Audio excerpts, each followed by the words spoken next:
Carol A. Clark here live in the lobby of the Justice Center with the LA DailyPost.com news team.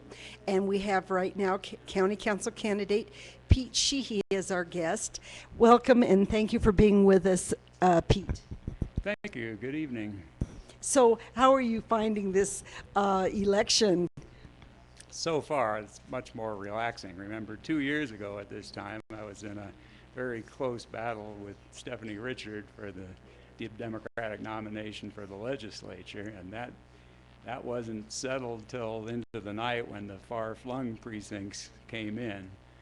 This time, there's 3 candidates for 3 nominations, so I'm confident I'll be one of the candidates in November. Now, so there's 3 available seats, 3 Democrats running, 3 Republicans running. So the race will really begin after tonight.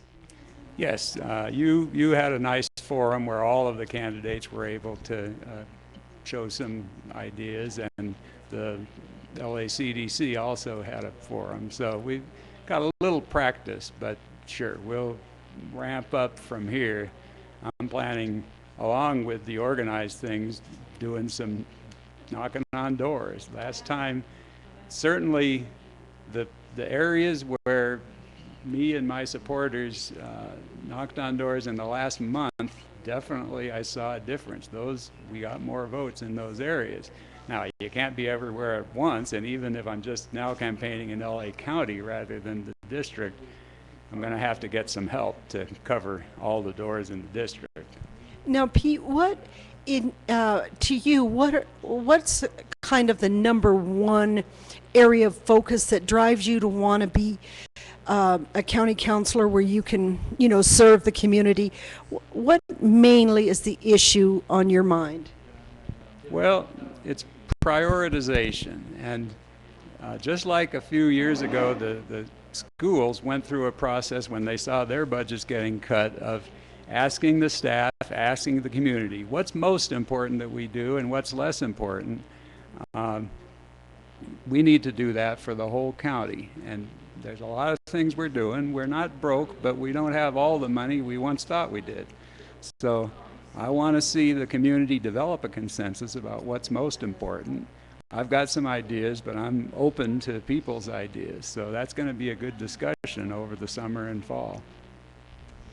And if elected, what do you feel will be the first order of business for you? Well, we'll get oriented. We'll have about a month after the election before we take office, but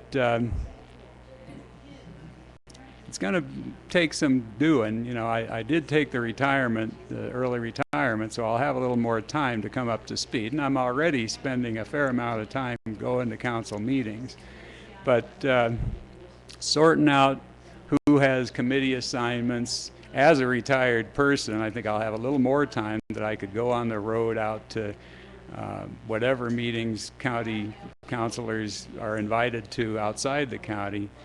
But just getting oriented and getting started on all the business. There's budget meetings coming up. Well, there's always something. As we've seen this last year, you've had no shortage of issues to cover in the Daily Post.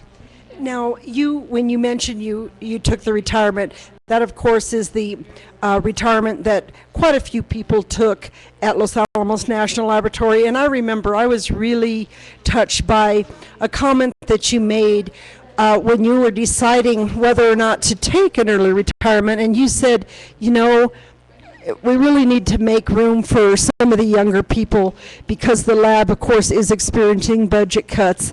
And I just thought that was just kind of a really noble thing for you to do. Well, it's easy to be noble when your mortgage is paid for and you don't have kids in college. Even some people my age who had kids later have some serious bills to pay for. So I'm really happy being a guest scientist. The most important and interesting projects I was working on, I still go in and work on. What I left behind were some of the less interesting things, and that gave me time to do things like run for council. So it was really a win-win proposition, and I'm happy that younger people will be able to keep their jobs, and I hope budgets turn around soon so that people aren't going to be looking at getting laid off. Well, we sure thank you for sharing this time with us, Pete Sheehy, and we wish you the best of luck in your campaign. Thank you, Carol.